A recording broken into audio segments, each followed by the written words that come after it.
Exactly a year ago, I released the Vestal, one of the highest grossing films ever produced. Tickets to the premiere sold out way in advance.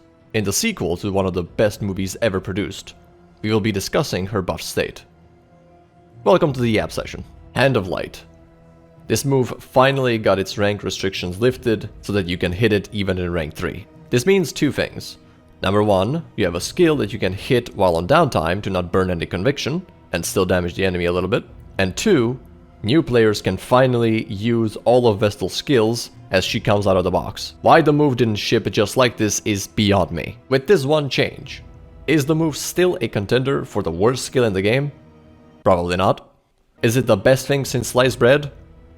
Probably not.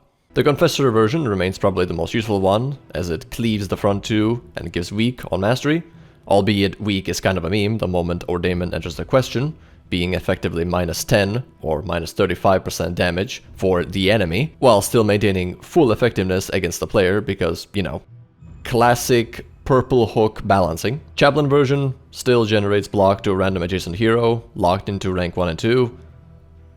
Who cares? Illumination. This skill originally was just a complete downgrade to Highwayman Tracking Shot. In its current state, it's kind of a side grade.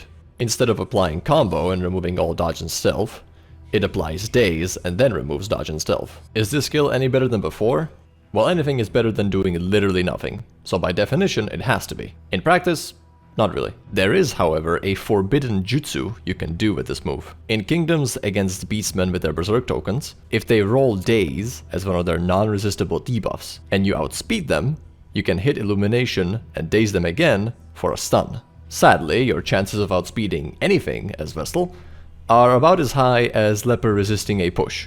This move still suffers from the same issue that I pointed out in my original video, which is that if you're blinded and you miss this attack because of the blind, you will not remove a single one of the tokens because of the way the ignore mechanic works. Which makes you think, why does a move that is literally called Illumination not ignore blind? Meanwhile, half of the enemy moves in this game ignore blind just fine. The Confessor version is still basically a direct upgrade to the Wanderer counterpart, but it still cannot be used in rank 1.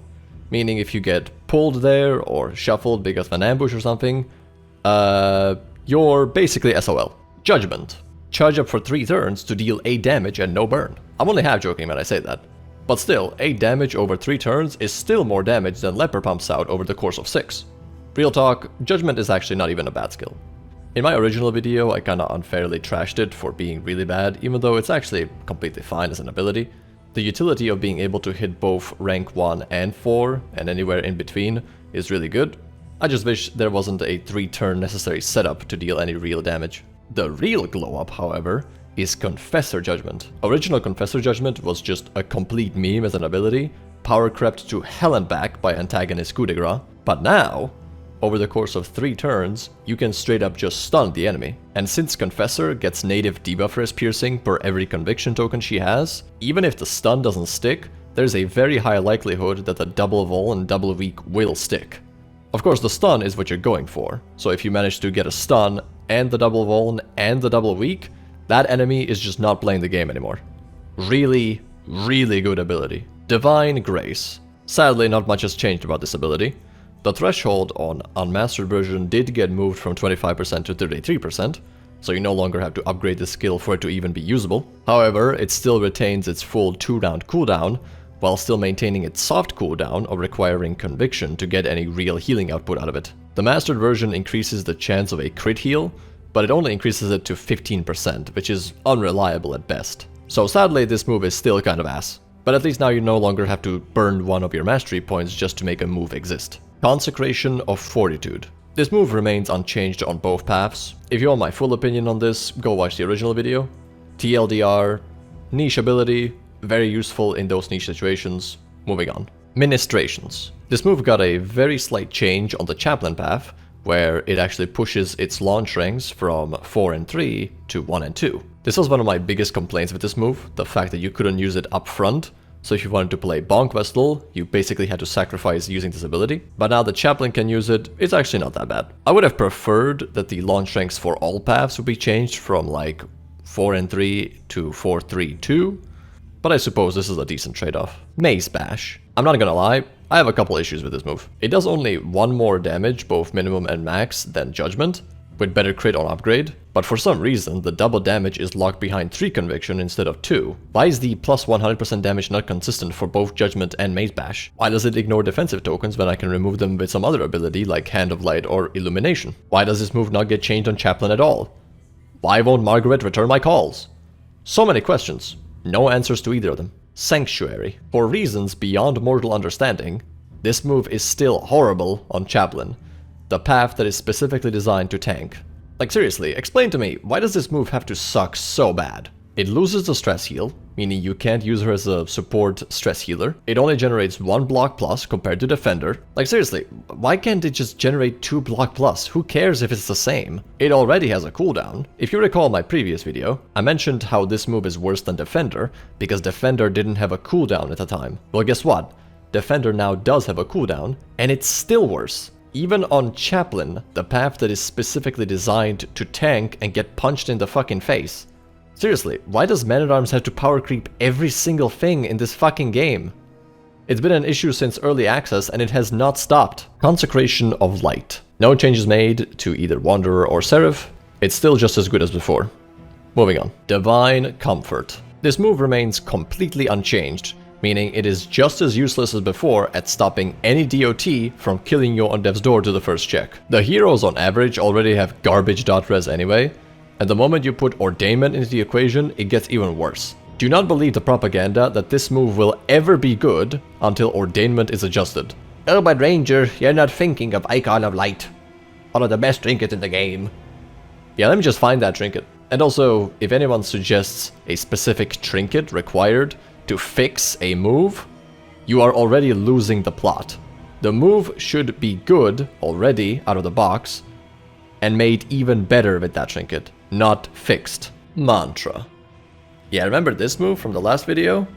I bet you fucking do. On Wanderer, it's still kind of a meme ability, I'm not gonna lie, but at least you no longer have to literally set your mastery on fire just to be able to hit this and get something out of it. The thing is though, if you're trying to get max value out of this move, you probably equipped both consecrations on your skill slot anyway. And at that point, why not just run Seraph? Not only would you generate conviction faster, but you would probably get more value out of the heal on Seraph rather than this one. Especially since by round 3 the fight should already be over anyway. So hitting Seraph and healing for 50% with no threshold is a really good stall. Confessor, however, just cannot stop winning. This past mantra definitely has the best application and is the easiest to get value out of. No consecration, no guard, none of that bullshit is required. All that you need is for anybody on your party to have a negative token. The healing output is kind of a meme, but you're definitely using this for the effect when you have 2 conviction, which is removing 2 or even 3 negative tokens of your entire party. On paper this doesn't even sound that useful, but during certain fights this can be really good. The Harvest Child is probably the best example, since you can get rid of the hunger tokens of your entire party. The only thing that holds back this ability is once again Vestal being about as fast as a fucking snail. Chaplain, however, just cannot stop losing. For some insane reason, it doesn't have the guard synergy on Unmastered. Why can't it be 50% Unmastered and then 100% Mastered? The player is already setting up for 3 turns just to heal 2 stress on themselves and then 1 more stress on the guarded target. On a 2-round cooldown, mind you. So if you have 1 guarded target, on Mastery, the net stress heal is less than Bolster, which can be basically spammed off cooldown every other turn, and requires no conviction setup. And again, you run into the issue of, since Chaplain generates conviction by getting hit, if you're guarding somebody, those guard tokens will most likely expire by the time that you actually get to hit this. Allow me to wrap this video up by talking about something real quick. The real reason I even made the rant video in the first place was because at the time, let's be real, Vestal was the worst character in the entire game. They added Vestal into the game, and then a couple months later, Flagellant got added, and he deleted her from the entire game. She was power crept by literally every single character that was released years before she was. Yet despite this, when I released the video, certain individuals wanted to argue that Vestal only needed a few tweaks to be better. If that truly was the case, why was Vestal the most reworked hero on the entire workshop when it was released? Why did Red Hook release a completely unannounced patch note where they buffed everything about Vestal? Why is nobody tripping over themselves to claim that Vestal is suddenly overpowered now that she was buffed? Maybe, just maybe, it's completely fine and warranted to rant about things in this game so that they can be improved. Maybe we shouldn't encourage just accepting everything, and because Red Hook made it like that, they probably had a reason for doing it, and they shouldn't change it at all. That's it for this video. Thank you for watching. Thank you to all of our channel members. I was Ranger, signing off.